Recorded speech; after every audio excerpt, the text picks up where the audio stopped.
ओम जय सच्चिदानंद की जय। ओम जय सच्चिदानंद की। प्रभु भोलेनाथ माता पार्वती पृथ्वी पर भ्रमण कर रही थी। तब भ्रमण में एक राजा जो थे वहाँ के राज करते थे। बहुत अच्छा कार्य उनका हो रहा था, बहुत शासन चल रहा था। तो राजा के शासन अच्छा चलने से वो वहाँ की प्रजा बड़ी संतुष्ट थी, खुश थे।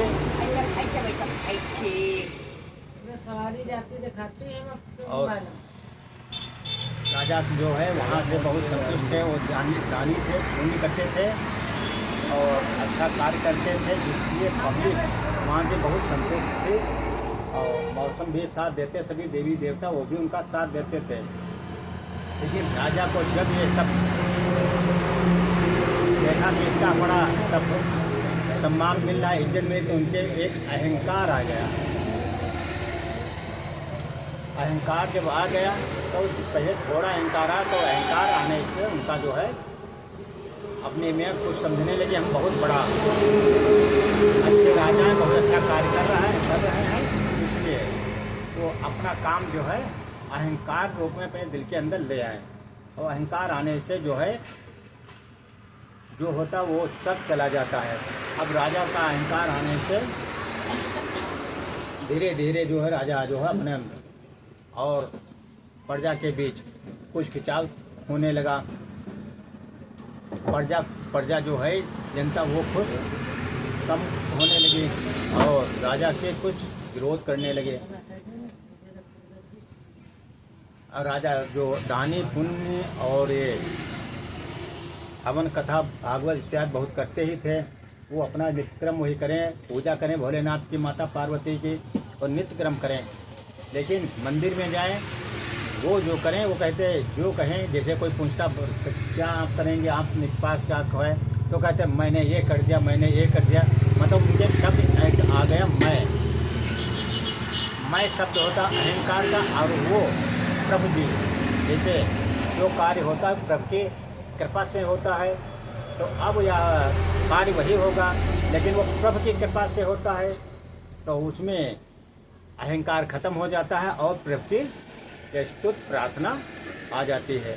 तो राजा में धीरे धीरे मैं का शब्द आने लगा। आने से राजा जो है देखा, राज में जब घूमने जाएं तो उनसे कुछ वो सम्मान नहीं मिलता तो जो पहले मिलता था। और राजा पब्लिक के बीच में जाएं, पब्लिक भी सम्मान उस प्रकार से नहीं करते थे जिस प्रकार पहले होता था। प्रातःकाल उठ के पूजा पाठ वो करते, लेकिन वो कहते मैंने ये पकड़ दिया, मैंने ये कर दिया, मैं ये कर दिया, हमारे राज्य में इतने सुरक्षा गार्ड हैं, इतनी हमारे पास संपत्ति है। उनका मैं का शब्द जो है, इससे भोलेनाथ जो है भक्त हैं, लेकिन भक्त से भी ईश्वर जो है दूर होने लगते हैं। जब कोई के पास अहंकार आता है तो प्रभु जी उससे जो है दूर होने लगते हैं। अब प्रभु जब जो है उन पर परीक्षा लेने चालू कर दिया। जब पहले लिया, पहले तो खूब खाने करने लगे, लेकिन अब जो है उनके मैं का शब्द आ गया अहंकार का, तो अब उनका जो है अहंकार से प्रभु जो है भोलेनाथ उनकी परीक्षा लेने ना चालू कर दिया। अब धीरे धीरे उनकी परीक्षा में सूखा प्रजा में जब जो है तो परेशान होने लगी। अब बरसात है, भोलेनाथ जो है वो भी मौसम जो है बरसात का समय चल रहा, सावन आषाढ़ सावन, लेकिन बादल आए चले जाएं, बादल आए चले जाएं। अब राजा को है बड़ा अहंकार हो गया, हमारे पास 7 साल 10 साल तक हम जो है जनता को खिला देंगे अपने राज्य में, ये शब्द अहंकार आ गया। तो भोलेनाथ कहा देखा हुआ है आपके पास देखेंगे 7 साल खिलाओगे कैसे क्या करेंगे।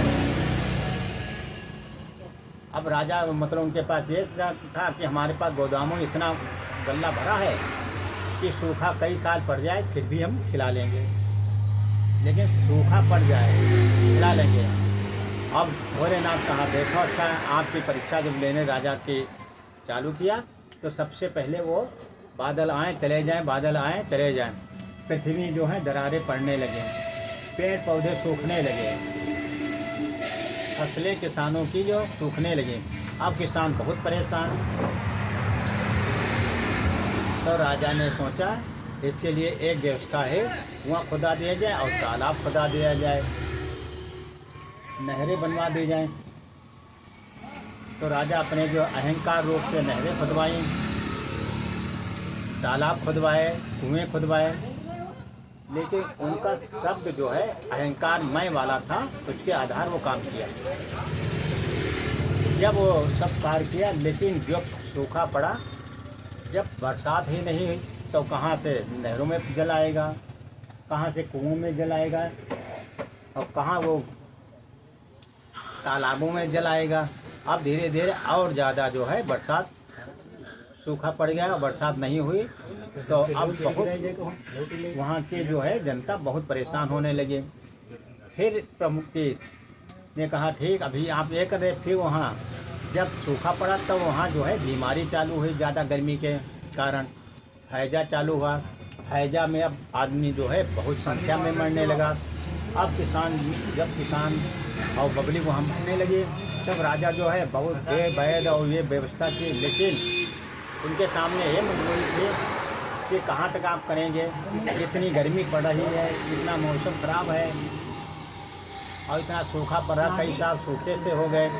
अब पब्लिक में त्राह मच गई। अब राजा को सोचने लगे क्या हमारे में ऐसी गलती हो रही है कि हम पूजा कर रहे हैं, पाठ कर रहे हैं और धन बंटवा रहे हैं सभी प्रजा को, हम किसानों को है गल्लव दे रहे हैं, लेकिन उसके बावजूद हम जो है हमारी जनता परेशान है। खेत में निकले तो वहाँ एक औरत जो है, बूढ़ी औरत पेड़ के नीचे बैठी और एक पत्थर पर कुछ पीस रही थी। अब राजा वहाँ खड़े हो गए तो देखने लगे काक पीस रही हैं, तो देखा वहाँ पेड़ की छाल जो है निकाल कर वहाँ पीस रही है। तो राजा खड़े होके, वो शादी वर्दी में थे, खड़े होकर देखते रहे। देखने के बाद पूछा कि माता जी आप क्या कर रही हैं? तो बूढ़ी औरत जो थी वो बोला कि हमारे राजा बहुत दयालु हैं, सब कुछ है, लेकिन फिर भी ईश्वर ने ऐसा सूखा डाल दिया जिसलिए राजा जो पूर्ण नहीं कर पा रहे हैं और राजा में कुछ ऐसी गलती कर रहे हैं जिससे प्रभु भी नाराज हो गए हैं। तो ये बात सुनकर राजू को बड़ा एहसास हुआ, अरे हम इतना सब कुछ करें, पूजा पाठ कर रहे हैं। तो राजा जो है कहा, फिर वहाँ बैठे थोड़ी देर और बताया कहीं कहाँ परेशानी, कहीं हमारे बच्चे हैं वो भूखे हैं, राशन आता उसमें पेट नहीं बढ़ता है, तो ये पेट की छानी जो हम सब पीस कर चल लेंगे, उससे हम बनाकर रोटी खिलाते हैं जिससे उनकी रोजी जीविका चल रही है।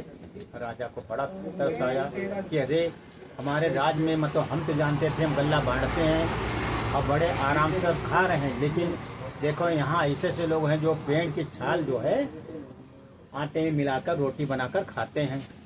अब राजा को बड़ी तकलीफ होने लगी, तो राजा वहीं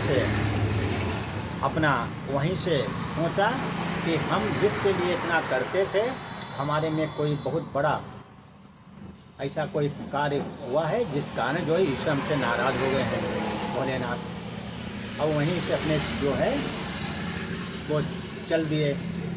तो चलते चलते जंगल में पहुँचे जाता ना, चल रहे थे, तो एक साधु के रूप में ईश्वर भोलेनाथ मिले। जब भोलेनाथ साधु के रूप में मिले, अब राजा से पूछने लगे भाई क्या बात, आप कहाँ जा रहे हो? तो राजा बताया कि हम प्रभु भोलेनाथ की बहुत स्तुति करते, प्रार्थना करते हैं, पूजा पाठ करते हैं, दान पुण्य करते हैं और कीर्तन भागवत इत्यादि सब कार्यक्रम करते हैं, लेकिन हमारे राज्य में सूखा पड़ा हुआ है, अन्य राज्यों में मतलब बरसात हो रही है। साधु में जो भोलेनाथ जो हैं वो तो सब जानते ही थे। ठीक है, आप जो है आपके राज्य में सूखा पड़ा हुआ है, आप में एक मैं शब्द आ गया है। मैं होता है अहंकार, वो होता है ईश्वर के लिए। जैसे हम आप कोई काम कर रहे हैं, कहीं प्रभु जी की है कृपा, वही करेंगे जो कुछ है। हम अपना कर्म कर रहे हैं और एक हो गया कि हम बेकार कर रहे हैं, मैं ये बना रहा, मैं ये कर रहा, तो इसलिए जो है आपसे मिशन नाराज हो गए हैं। तो राजा ने कहा अरे हम जानते थे जो हम काम ये तो सब हम किए हैं, प्रभु की पूजा पाठ और जो करना हमारा कर्तव्य है, लेकिन हमने ये बनाया, ये बनाया, ये किया। तो भोलेनाथ ने कहा ठीक है, आप जो किया है कर रहे हैं तो ठीक है, आप जो कुछ बना रहे हैं। अब उनको साधु जो हैं भोलेनाथ अपना साधु रूप करके वहाँ से आगे चलते फिर गायब हो गए। अब राजा जो है रास्ता में सोचने लगे कि हम इतनी पूजा पाठ कर रहे हैं फिर भी मतलब जो हम कर रहे हैं और उसमें कह रहे कि ईश्वर के सब कर रहे हैं। फिर चलते चलते आगे देखा रात भी हो गई, एक कुटिया थी, तो देखा वो साधु जो हैं उसी कुटिया में उजेला हो रहा था कि वो तो उजेले देख कर वो राजा वहाँ पहुँचे जाकर साधारण इंसान के रूप में। जब वहाँ पहुँचे तो वही साधु वहाँ जो अपना बैठे भोलेनाथ अपना जो है अपनी शक्ति के द्वारा, दिव्य शक्ति के द्वारा एक कुटिया बनाई, वहीं जो है भोलेनाथ का छोटा मंदिर, और वहीं पूजा पाठ करें और अपना कार्य करें और खाएं पिए।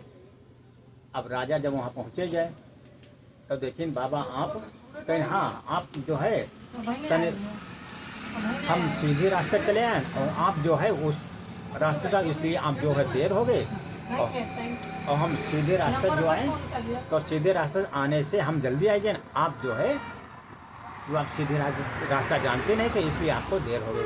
तो राजा ने कहा हम मतलब अपरिचित थे, अनजाने थे, इसलिए जो है निकल रहे थे। राजा ने कहा ठीक है। अब वहाँ राजा गए तो उनका जो है सूखी रोटी कई बहुत ज़्यादा राजा भूखे थे, इसलिए भोलेनाथ ने अपने 2 रोटी निकाले और कहा भाई यही हमारे पास आज भोजन है, प्रसाद पालो भोलेनाथ के राम।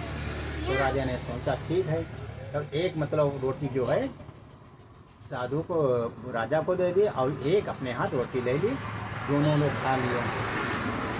अब राजा ने खाया उस रोटी को तो उसमें इतना अच्छा स्वाद, खाने में तो देखने में रूखी रोटी है, इनका स्वाद राजा ने कि भविष्य में ऐसे कोई खाना नहीं खाए थे जितना इतना स्वाद होता। फिर राजा पूरी रोटी खाएंगे से कहा कि अब हम आराम करना चाहते तो वो साधु जो थे भोलेनाथ तो कहा ठीक यहीं ले जाओ, अच्छा हो आप यहाँ रुके, इच्छा हो आप चले जाएं। तो कहीं रात हो गए, हम कहाँ जाएंगे, यहीं रुके। तो आगे देखा साइड में एक मंदिर मिल गया, राजा कहने लगे हम यहीं रुके और हमारी इच्छा है कुछ दिन यहाँ हमारी पूजा पाठ होगी और आपसे कुछ हमें जो है संतुष्टि मिलेगी, आप बताएंगे हमें रास्ता कि हम इसका इंतजाम करने के बावजूद और हमारे यहाँ बरसात क्यों नहीं हो रही। तो साधु ने कहा ठीक है रुको। तो अब मतलब रात रुके और रात में अपने जब 2 लोग हो तो आपस बतलाया करते हैं, तो बतलाते रहे। फिर सुबह मतलब राजा से बताएं देखो ये मंदिर है, मंदिर की पूरी सफाई कर ली, अपने अपने जैसे पूजा पाठ कर तो उससे करो। अब राजा उठे, कभी तो झाड़ू लगाए नहीं रहे, और उठे के अपना जो है झाड़ू लगाए। तो पहले दिन का बड़ी तकलीफ हुई, अरे हमारे यहाँ तो झाड़ू लगाकर सफा हुआ मंदिर बिल्कुल था, आज हम कर रहे हैं। पहले दिन का बड़ी एहसास हुआ, लेकिन धीरे धीरे सफाई किया, सफाई करने के बाद अपने जैसे नित्य वो पूजा पाठ किया। पूजा पाठ करने से अब भोलेनाथ और वो आपस में बातचीत करते रहे। अब राजा कोई शब्द कहे तो मैं जरूर निकल आए, मैं ये कर दिया, मैंने ये कर दिया, मैंने ये बनाया। तो अब जो बाबा थे वो इस शब्द से कहते थे जो आपने काम किया है, जो आपने कर्म किया है, लेकिन कर्म का फल वो दिया है जो इसकी पूजा आराधना करते हैं। अब राजा कहने लगे कि हम ना करें तो कैसे देंगे। अब देखिए दिमाग में अहंकार आए जाते वो हाली निकलता नहीं है। अब तो वही अब धीरे धीरे बहुत ज़्यादा उसका सूखा पड़ा, परेशान होने लगे। अब राजा भी समझने लगे कि हाँ, ये तो ईश्वर की कृपा, कर्म हमारा है, काम हम कर रहे हैं, सेना हम तैयार करें, लेकिन है तो ईश्वर कृपा, काम की कृपा है तो ईश्वर खत्म हो सकते हैं, कोई बात हो जाए, एक्सीडेंट हो सकते हैं, लेकिन कार्य करने वाले लेकिन उसकी सुरक्षा करने वाले सब ईश्वर हैं, प्रभु जी हैं। अब धीरे धीरे वो रास्ता बदलने लगे। मैं का शब्द ईश्वर में पहुँचने, हाँ, जो कार्य करते हैं अपना हम कर्म करते हैं और ईश्वर उसकी जो है फल देते हैं। अब ये धीरे धीरे उनका काम बदलने लगा। और जब ये शब्द मैं का बिल्कुल ख़त्म हो गया तो बाबा ने कहा कि आप जो है के अंदर जो अहंकार था वो आपका निकल गया है। अब आपके अंदर अहंकार जो तो शैतान जो था शरीर के अंदर, वो शैतान आपके अंदर निकल गया है। अब भोलेनाथ की कृपा आप पर हो गई है। आप भोलेनाथ आपकी बात सुनेंगे। तो बाहर खड़े हुए और खड़े होकर वही साहब प्रभु जी, ज़मीन सब ऊँची है, कहीं ठीक है ज़मीन है, लेकिन भोलेनाथ की कृपा है तो बरसात हुई है। अब साधु रूप में जो भोलेनाथ हैं वो बताएं। वो उधर वो आसमान देख रहे थे तो वही कहा भोलेनाथ की कृपा होगी तो बरसात जरूर होगी। तो तेज कहकर वो आकाश तरफ देख ही रहे थे राजा। देखा एक जो है उधर उसका बादल का टुकड़ा बना और टुकड़ा बनते बनते जो है बादल पूरे में छा गए। और बादल छाने के पश्चात फिर वहाँ बरसात होने लगी। फिर वहाँ बरसात इतनी अच्छी बरसात हुई कि सब तलिया तालाब और सब भर गए। जब ये भर गए तो राजा के अंदर जो अहंकार सब था, अब वही साधु भोलेनाथ जो है बताने लगे कि आप सब कर्म कर रहे थे, लेकिन एक कर्म जो आपके अंदर था कि मैं ये बना लिया, मैं ये कर दिया, मैं ये कर रहा, वो शब्द जो है आपके अंदर जो शैतान था वो शैतान निकल गया है। अब आप जो है ईश्वर के पर आ गए। जो कार्य हम करते हैं उसका फल जो है ईश्वर देते। मान कोई फसल बो जाए, अब कर्म आप करें फसल बोने का, लेकिन फसल काटने का वो तो ईश्वर की कृपा है। नहीं हुआ तो पत्थर गिर गए, हाँ कोई से दिखना पड़ा आ जाती जब फसल सब चली गई। लेकिन प्रभु की इच्छा है तो फसल कुछ नहीं रहा है, लेकिन फसल बहुत अच्छा। फिर भी आखिर तुम देखें पेड़ जहाँ तहाँ जमे हैं, लेकिन उनकी जब कृपा हुई तो देखे पेड़ बहुत घने हो गए और बहुत अच्छी फसल कटी। जो सब ईश्वर की कृपा होती है। कर्म करना हम लोग कर्म है, हाँ, ये कर्म करना हमारा धर्म है। और हम जो कर्म करते हैं उसका फल जो है ईश्वर देते हैं। तब जब मतलब वो राजा बिल्कुल बात ये समझ गए तो बाबा से ने कहा कि अब आपके अंदर जो शैतान था, शैतान रूपी जो था मैं, वो निकल गया है। अब आप ईश्वर रूपी भोलेनाथ आपके अंदर बात कर गए शरीर के अंदर। अब आप अपने राज्य में जाओ, आपके राज्य में जल वर्षा बहुत अच्छी हुई है और आपके अंदर नदी नारे नहर जो है खूब अच्छा जल बढ़िया है, भर गया है। और आपके यहाँ फसलें जो हैं बहुत अच्छी होंगी, क्योंकि आपका जो अहंकार जिस प्रकार रावण मतलब इंद्र देव को बनाई गई, सबका मतलब अपने देवता जो है अहंकार आ गया। अब अहंकार आने से वो जो है विनाश होने लगता है। तो अब उनका अहंकार तो खत्म हो गया। अब उनका शैतान शरीर से निकल गया। शरीर में देवता वास करते हैं एक तरफ, तो दूसरा शैतान करता है। शैतान हमेशा अपशब्द निकालता है और ईश्वर जो है प्रार्थना ईश्वर की करवाता है, सत्य काम करवाता है। और शैतान जो है वो गलत काम करवाता है। जब शैतान का वास होगा तो आदमी का विनाश होगा, तब ईश्वर का वास होगा तब आदमी का विकास होगा। तो ये छोटी छोटी बातें हम लोग जो है उसका ध्यान रखना चाहिए। ईश्वर काम करें, पूजा पाठ करते, लेकिन फिर भी अपने वहीं उन्हीं पर डाल दो। कर्म करना हमारा काम है, लेकिन फल तो वही देंगे। बहुत पेड़ लगे, पेड़ लगाए, बहुत अच्छा बहु रहा है, लेकिन आया हवा ये कस के मान दो सब गिर गया। जब पेड़ खाली खड़ा है, लेकिन कुछ पेड़ मतलब पेड़ मान दे बहु कहाँ जहाँ तहाँ रहा है, लेकिन मालूम हुआ उनमें फल बहुत अच्छे आए। लेकिन वो सब कृपा जो है ईश्वर की है। अब राजा वहाँ धीरे चल दिए। चलते चलते वहाँ पहुँचे जाए तब वहाँ चलने से पहले वो जो है भोलेनाथ उनका जो है कुछ रोटी बांध दे, कहीं जब आपको भूख लगे तो आप खा लिया करना। तो राजा ने भोलेनाथ बाबा जो थे बाबा से पूछा, है प्रभु जी हमारे अंदर जो शैतान था वो तो निकल गया, आपको बात भोलेनाथ तेरा हो गया है, आप कौन सी रोटी ये दिए जिससे हमारे राज्य में इतने अच्छे अच्छे पकवान बने, लेकिन इतना स्वाद इतना अच्छा जो सुबह खा लो तो दिन भर भूख ना लग रही, कौन सा है? तो भोलेनाथ ने कहा कि राजा आप हमारे भक्त हैं, परम प्रिय भक्त हैं, लेकिन आप के अंदर एक शैतान जो उत्पन्न हो गया था, इसलिए आपको उस शैतान को निकालने के लिए आपको जो है यहाँ आकर आपको ईश्वर की प्रार्थना की, इसलिए आपके अंदर शैतान निकल गया और आप पे वही आप देवी देवताओं का वास हो गया है। तो अपना जब ये बात कही भोलेनाथ साधु के रूप में भोलेनाथ, अब राजा को शक आ गए कि ये साधु जो हैं ये हमें मान दो कोई ईश्वर रूप है। अब वो कृपा उनके पैरों पर गिर गए राजा और कहा प्रभु हम आपको पहचान नहीं सके, लेकिन आप बहुत दिव्य शक्ति के रूप में आप अपना वास्तविक जो शरीर दिखाएं, अपनी जो है वास्तविक आप दिखाएं। तब भोलेनाथ ने भक्ति पुकार सुना राजा के और वास्तविक अपना भोलेनाथ दर्शन दिए। अब दर्शन पाकर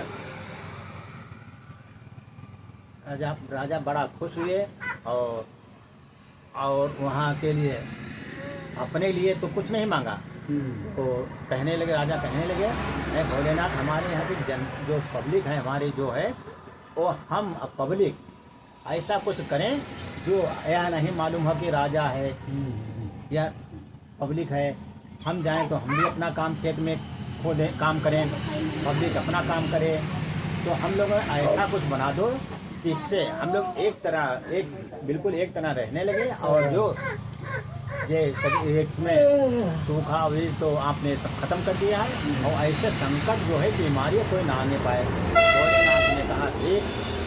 अब जब राजा वहाँ चले आए तो उनका लड़का जो है राज वहाँ संभाल रहा था।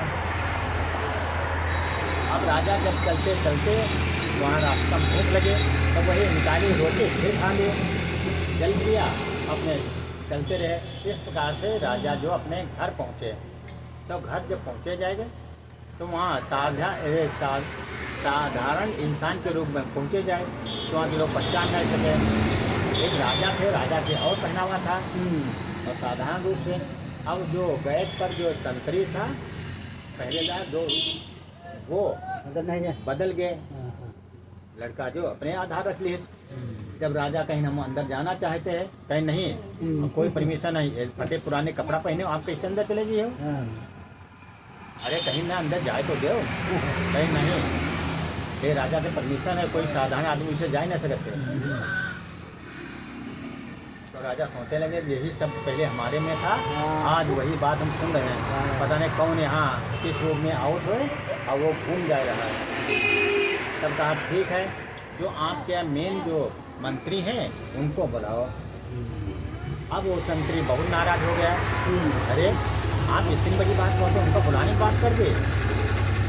तो राजा ने कहा ठीक है, आप जो है उनका बुला दो, कहीं द्वारे जो है आए हैं उनका जो है आपको बुला रहे हैं।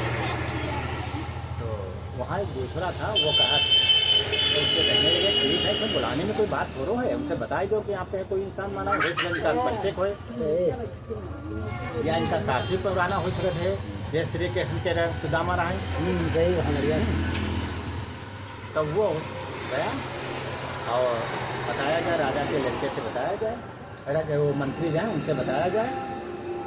मंत्री से कहा ऐसा है, एक आपको बुला रहे हैं, पुराना मंत्री था, तो वहाँ इस प्रकार के आदमी, तो कहा ठीक है।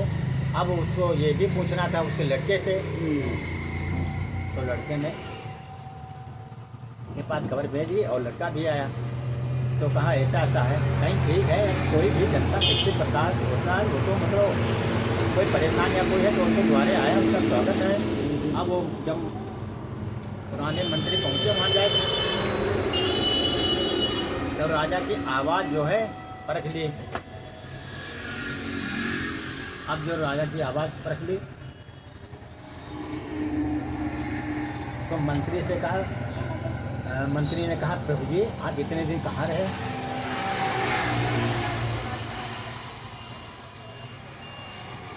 और मंत्री जो है भागकर कहकर उनके चरणों पर गिर गए। हाँ तो है। तब राजा ने उनके अपना दोनों हाथों से उठाया और उठाकर फिर वहाँ जो है उठाकर कहने लगे प्रभु जी यहाँ जानते थे कि राजा यहाँ के खत्म हो गए हैं। तो जब ये बात राजा जो जानी कि राजा ने कहा कि हम जो है यहाँ नहीं, हम वहाँ गए हुए थे और हम वहाँ से अपने जो है ईश्वर की जो है जिस लिए हम गए थे हमें वो प्राप्त हुई। हमारे में एक जो शैतान था वो शैतान हमारा जो है निकल गया है। खत्म गया हो गया, निकल गया है। अब राजा का लड़का रहा, बहुत बड़ा खुश हुआ। महल में गए, वहाँ राजगद्दी पर बैठे और फिर मीटिंग की, बताया सब जान गए राजा आएंगे तो भीड़ लग गई, सब आ गए। और राजा ने कहा ठीक है आज जो है आए हैं और स्वागत है, कल यहाँ मीटिंग की जाए और मीटिंग में किया जाए सब लोग पब्लिक को, जनता को बुलाओ और जनता हम जो है एक समान है, कुर्सी मेज रखने की आवश्यकता नहीं है। यहाँ मतलब बराबर बिछाया जाए, हम जो है बराबर में बैठेंगे और बराबर में बात करेंगे। तो राजा के बाद मतलब पूरे वहाँ सूचना तुरंत फैला दी, फैलने से मतलब वहाँ जो है दूसरे दिन कार्यक्रम चालू हुआ। अब राजा ने कहा कि ऊंच नीच भेदभाव ये तो सब तुम्हारे बनाया हुआ है। ईश्वर जो है एक इंसान बनाया है, वो इंसान ही है, वो किसी ईश्वर ने कहीं नहीं बनाया है कि आप ब्राह्मण हो, आप पासी हो, आप चमार हो या ईसाई है, ये नहीं, सब ये तो यहाँ बनाया गया है। इसलिए हम सब एक हैं। अब जो हम बैठेंगे सब एक बराबर बैठेंगे, हम सब एक बराबर बैठेंगे, एक बराबर सब रहेंगे। तो ये वहाँ की जनता बात सुनी तो बहुत चकित हुई कि अरे राजा में एकदम परिवर्तन हो गया। और परिवर्तन होने से राजा बिल्कुल एकदम परिवर्तन हो गया। अब राजा एकदम देवता के रूप आ गए हैं। देवता के रूप होने से राजा का दर्शन कितना हो गया, जो पहले इसका अहंकारी निकल गया। अब उनके भेदभाव भंडारा पाए तो अपना सब बिछा दें, इसे कहते ये इनका भाई इधर उधर का है। लेकिन जिस प्रकार अपने लोगों में भंडारा होता सब एक प्रकार बैठे एक तरफ, तो सब खाए पी रहे हैं। तो राजा से अब वहाँ की पब्लिक बड़ा खुश हुई। अब खुश होने से राजा के राज्य में जहाँ कहीं तालाब कम थे वहाँ तालाब बनवाए, नहरें बनवाई और जो काम करते पहले ईश्वर से परमिशन लेते हैं, सोचते है प्रभु जी ये कार्य जो है हम लोग कर्म करेंगे लेकिन उसका फल तो आप ही देंगे। किसी पेड़ में फल लगे हैं लेकिन वो कब गिर जाए ये पता नहीं है, किसी समय आंधी आ जाए, तूफान आ जाए। लेकिन प्रभु जी ये सब आपकी जिम्मेदारी, हम आपके बच्चे हैं और बच्चे के माता पिता रक्षा करते हैं, तो आप हमारे माता पिता सब कुछ हैं। तो इसलिए आप हमको रास्ता बताएं, हम उस प्रकार चलें। तो प्रभु जी जो है बड़ा खुश हुए जब उनके बताए हुए रास्ता पर चलने लगे। उनके स्वप्न में राजा को अपने रास्ता बताएं कि ऐसा कार्य करो, ऐसा कार्य करो। तो भोलेनाथ बड़ा खुश हुए कि हमारा भक्त जो था बहुत ईश्वरवादी था, लेकिन इसमें अहंकार जो था वो निकल गया। अब राजा अपने राज्य में बहुत से मंदिर बनवाए, बहुत पूजा व्यवस्था बड़ा कार्य किए। हाँ बड़े अच्छे कार्य किए। हाँ कार्य करने से अब राजा को बहुत ज़्यादा खुश हुए और भोलेनाथ खुश हुए, जिससे मतलब वहाँ की राजा पर जो कृपा भोलेनाथ की बहुत बनी रही। और वही अपने बच्चों के लिए मांगा भोलेनाथ से कि है प्रभु जिस प्रकार से आपने हमारा शैतान निकाल दिया हमारे शरीर से, इसलिए हमारे राज्य में जो भी हैं उनके अंदर जो शैतान है, हमारे बच्चे हैं, हमारी बीवी हैं, सबके अंदर जो शैतान रूपी जो है वो निकाल दे और एक आप अपना वास करने। तो ये ईश्वर से प्रार्थना मांगी, कृपा की और वरदान लिया। इससे उनका राज अच्छा चलने लगा और फिर भोलेनाथ और राजा जो है बहुत अच्छा राज किया। तो इस कथा यहीं पर संपन्न करते हैं। ओम जय दिव्य सत्यधाम की जय। ओम जय दिव्य सत्यधाम की जय।